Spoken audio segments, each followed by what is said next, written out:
Me friends and ఫ్యామిలీతో సరదాగా బయటకు వెళ్ళటానికి కారు లేదా అయితే వెంటనే ఈ నెంబర్కి కాల్ చేయండి. నమస్తే మాధవిరెడ్డి గారు. నమస్తే అండి.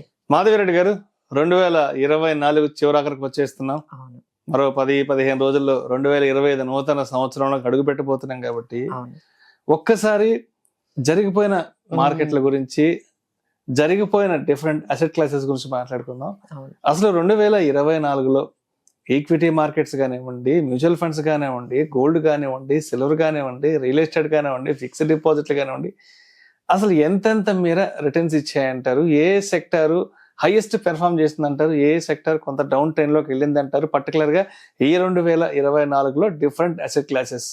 సో మేము ఎక్కువగా యాజ్ అ ఫైనాన్షియల్ ప్లానర్స్ మేము ఎక్కువగా అసెట్ ఎలొకేషన్ అనేది చాలా ఇంపార్టెంట్ అనేది చెప్తాము. అసెట్ ఎలొకేషన్ అంటే మనకున్న సేవింగ్స్ కానీ, ఇన్వెస్ట్మెంట్స్ కానీ, వెల్త్ క్రియేషన్ కానీ డిఫరెంట్ అసెట్ క్లాసెస్ లో పెట్టాలి. ఎందుకంటే ఒక్కొక్క ఇయర్ లో ఒక్కొక్క ట్రెండింగ్ గా ఒక అసెట్ క్లాస్ బాగా పెర్ఫార్మెన్స్ చేస్తూ ఉంటుంది. So we have to stay invested with all the asset classes. So ఎంత మనం పోర్షన్ పెట్టాలి అనేది depends upon the again client objective, వాళ్ళ రిస్క్ టేకింగ్ ఎబిలిటీ బట్టి ఒక అసెట్ క్లాస్ లో ఎక్కువ పెట్టడము ప్రపోర్షన్, ఒక అసెట్ క్లాసెస్ లో తక్కువ పెట్టడం అనేది జరుగుతుంది. బట్ అందరము అన్ని అసెట్ క్లాసెస్ లో కూడా ఉండడం అనేది చాలా మంచిది. సో ఇప్పుడు మనం పెర్ఫార్మెన్స్ 2024 లో ఏ అసెట్ క్లాస్ బాగా పెర్ఫార్మెన్స్ చేసింది అంటే ఆల్ క్రెడిట్ అంతా కూడా లైమ్ లైట్ అంతా కూడా సిల్వర్ కి వెళ్ళిపోయిందండి. అసలు ఎవరు ఎక్స్పెక్ట్ చేయలేదు. అంటే దాంట్లో ఎక్కువగా ఎవరు అంటే మనం ఇక్కడ అన్ని ఫైనాన్షియల్ అసెట్స్ గురించి మాట్లాడుకుందాం అండి. సో వీఆర్ లైక్ ఫిజికల్ గా గోల్డ్ కొనుక్కోవడము, లేకపోతే ఫిజికల్ గా సిల్వర్ కొనుక్కోవడం, వీటి గురించి కాకుండా ఫైనాన్షియల్ గా అంటే గోల్డ్ ఈటీఎఫ్స్ కానీ, లేకపోతే సిల్వర్ ఈటీఎఫ్స్ లో కానీ, ఇట్లాంటి వాళ్ళకైతే మాత్రం ఈ రిటర్న్స్ అయితే ఖచ్చితంగా వాళ్ళకి కనపడుతూ ఉంటాయి. సో ఒక 1 lakh గానీ మీరు 1 year బ్యాక్ పెట్టినట్లయితే సిల్వర్ లో ఇప్పుడు అది 1,37,200 అయ్యేది. అంటే దాదాపుగా 37% రిటర్న్స్ మనకి సిల్వర్ నుండి వచ్చింది 1 year లో. అంటే మామూలుగా అసలు సిల్వర్ ఇన్వెస్ట్మెంట్స్ మీద ఎవరు పెద్ద దృష్టి కేంద్రీకరించరు, అంత దూరం ఆలోచించరు. బట్ అది ఈసారి రికార్డు బద్దలు కొట్టింది 24లో. సో ఈ ట్రెండ్స్ కొంచెం తెలుసుకోవాలండి. తెలుసుకొని మనం కూడా కొంచెం ఈ సిల్వర్ ఈటీఎఫ్స్, గోల్డ్ ఈటీఎఫ్స్ అనేది యాడ్ చేసుకోవాలి అనేది ఈ ప్రోగ్రామ్ ద్వారా జరగాలని మనం definitely we will expect the some more awareness on these gold ETFs కానీ, సిల్వర్ ఈటీఎఫ్స్ కానీ. తర్వాత next another best performing asset class అయితే మనకి గోల్డ్ అండి. మీరు 1 lakh పెట్టినట్లయితే 1 year బ్యాక్ ఇప్పుడు అది 1,33,000 అయింది. అంటే దాదాపుగా 33% రిటర్న్స్ వచ్చాయండి గోల్డ్ లో. సో అందరూ ఏమనుకుంటారంటే స్టాక్ మార్కెట్లు ఇవి డెరివేటివ్స్ వీటి గురించి మాట్లాడుకుంటారు. బట్ చూడండి 33% is really A high rate of return last year మనకి గోల్డ్ లో వచ్చింది. అలానే మీరు కానీ నిఫ్టీలో పెట్టినట్లయితే 1 lakh ఈ 1 year లో మనం ఒక 1,26,000 రూపీస్ అయి ఉండేవి. సో నిఫ్టీ కూడా దాదాపుగా ఒక 24%, 25% రిటర్న్స్ అనేవి మనకు వచ్చాయి. అదే మీరు ఎఫ్డీలో పెట్టారనుకోండి, ఫిక్స్డ్ డిపాజిట్ లో మీ 1 lakh పెట్టుకున్నట్లయితే ఈ రోజు 1,07,000 అయ్యేవి. ఎందుకంటే ఎఫ్డీలో 6-7% మీకు రిటర్న్స్ వచ్చాయి కాబట్టి. So now you can understand దేని మీద ఎంత రిటర్న్స్ వచ్చాయి అనేది మనం క్లియర్ గా ఇక్కడైతే మనకి అబ్జర్వేషన్ అంటే ఈ ఒక్క ఇయరే కాదండి, గోల్డ్ సిల్వర్ లాస్ట్ 3 years నుంచి కూడా ఈక్విటీ మార్కెట్ ని బీట్ చేస్తుంది. ఇది ఎవరు అంత దీనిగా గమనించట్లేదు. లాస్ట్ 3 years నుంచి gold has given better return than equity. So ఈ ట్రెండ్ ఇంకొంచెం నెక్స్ట్ 2 years కూడా కనిపించవచ్చు అని అనలిస్టులు చెప్తూ ఉన్నారు. సో వీ డూ రికమెండ్ ఎవరికైతే ఈ స్టాక్ మార్కెట్ వాలటిలిటీ నచ్చట్లేదు, లేదు స్టాక్ మార్కెట్స్ అంటే నాకు పెద్దగా ఇంట్రెస్ట్ లేదు, మాకు గోల్డ్ అండ్ సిల్వర్ అంటే వి ఫీల్ అందరూ కూడా సేఫ్టీ హెవెన్ లాగా మనం తీసుకుంటారండి. ఎందుకంటే ఎప్పుడైనా ఏమైనా యుద్ధాలు వచ్చినప్పుడు కానీ, లేకపోతే ఇలా ఎకానమీ స్లో డౌన్ అయినప్పుడు కానీ, ఇంకేదైనా ఇష్యూస్ వచ్చినప్పుడు డెఫినెట్లీ ఇది ఒక సేఫ్టీ హెవెన్ కింద. అంటే ఇన్ఫ్లేషన్ కూడా బాగా పెరుగుతుంది.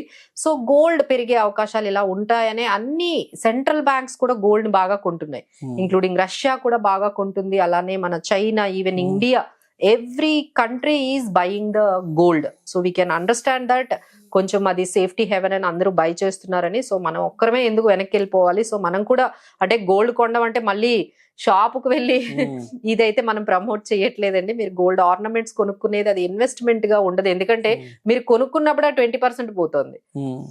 ఆ తరుగుల ద్వారా వాటి ద్వారా. సో మనం అది కాకుండా గోల్డ్ ఈటీఎఫ్స్ అయితే మీకు ఈజీగా మనం తీసుకోవచ్చండి. ఒక డిమాట్ అకౌంట్ ఉన్నట్లయితే మీరు గోల్డ్ ఈటీఎఫ్, సిల్వర్ ఈటీఎఫ్స్ కూడా చాలా ఈజీగా మనము బై చేసుకోవచ్చు. సో ఎవరైనా నాకు ఈ స్టాక్ మార్కెట్ ఎప్పుడు ఇవే ఆప్షన్స్, మ్యూచువల్ ఫండ్సే చెప్తున్నారు, ఏదైనా కొత్త ఆప్షన్ చెప్పండి, మేము అందులో కూడా ఇన్వెస్ట్ చేస్తాం అనుకునే వాళ్ళకి ఈ సిల్వర్ ఈటీఎఫ్స్, గోల్డ్ ఈటీఎఫ్స్ అనేవి చాలా బాగుంటాయండి. ఇప్పుడైతే మనం గోల్డ్ ప్రైజెస్ కానీ మనం చూసుకున్నట్లయితే మనకి దాదాపుగా 79,000, 80,000 రేంజ్ లో ఉన్నాయి. సో మేబీ 82,000, 85,000 అయ్యే ఛాన్సెస్ మనకి కనిపిస్తుందని అనలిస్టులు అంటున్నారు. అలానే సిల్వర్ కూడా 1 lakh తర్వాత 90,000 ఈ రేంజ్ లో ఉన్నవి మేబీ అవి కూడా 1 lakh దాటిపోయి 1,20,000 అలా అయ్యే ఛాన్సెస్. ఎందుకంటే ఇప్పుడు ఈవీ వెహికల్స్ బాగా వస్తున్నాయండి, మీరు గమనించారో లేదు, ఈవీ కార్స్ అన్నిటిలో కూడా సిల్వర్ బాగా వాడతారండి.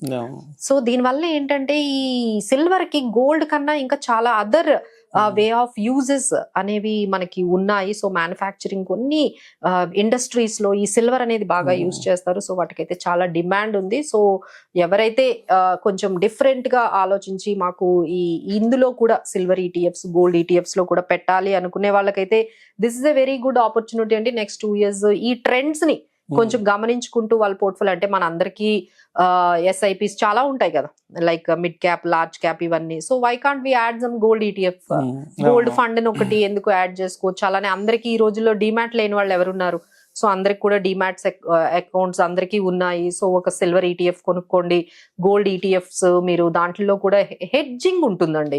అంటే ఎప్పుడైనా ఈ స్టాక్ మార్కెట్స్ ఎప్పుడైనా బాగా కరెక్ట్ అయిపోయాయి అనుకోండి, పోర్ట్ఫోలియోలో మీకు నెగిటివ్ కనిపించకుండా ఇది హెడ్జింగ్ లాగా మనకి ఈ అట్లీస్ట్ ఈ పెర్ఫార్మెన్స్ బాగుంటుంది. కాబట్టి మీకు ఓవరాల్ గా పోర్ట్ఫోలియో ఇయర్ అంతా అయిపోయిన తర్వాత మీరు చూసుకున్నట్లయితే నా ఇన్వెస్ట్మెంట్స్ ఎలా పెరిగాయి, ఎందులో నా ఇన్వెస్ట్మెంట్స్ బాగా పెరిగాయి అనేది మీరు చెక్ చేసుకున్నట్లయితే, ఒక ఇన్వెస్ట్మెంట్ బాగా పెరగకపోయినా ఒక అసెట్ క్లాస్ పెర్ఫార్మెన్స్ బాగుండేటప్పటికి ఓవరాల్ గా పోర్ట్ఫోలియో అనేది మీకు బాగుంటుందండి. So these are all called asset allocation strategies గానీ, hedging against inflation, hedging against portfolio risk, ఇవన్నీ కూడా ఉంటాయండి. సో ఇలా మీరు కొత్త ట్రెండింగ్ ఉన్న కొన్ని మనం కొత్త ఆలోచనలతో నెక్స్ట్ ఇయర్ కొంచెం మనము వెళ్తే బాగుంటుందండి. ఫర్ మోర్ అప్డేట్స్ కానీ, ఫర్ మోర్ ఐడియాస్, మీకు ఇంకా డౌట్స్ ఏమైనా ఉన్నా సరే మీ ఫైనాన్షియల్ అడ్వైజర్స్ ని, ఫైనాన్షియల్ ఎక్స్పర్ట్స్ ద్వారా మాత్రమే వెళ్తే ఇంకా కొంచెం ఈజీగా ఉంటుందండి. దీస్ ఆర్ ఆల్ జనరల్ మనం చెప్తున్నాము, బట్ మీ స్పెసిఫిక్ గా మీకు తగినట్టుగా ఏది ఉంది అని తెలుసుకోవాలంటే మాత్రం మీరు ఎక్స్పర్ట్ గా, మీరు కస్టమైజ్డ్ గా మీరు వాళ్ళతో మాట్లాడి తెలుసుకుంటే ఇంకా బాగుంటుంది. Right. Thank you so much Madhuri గారు.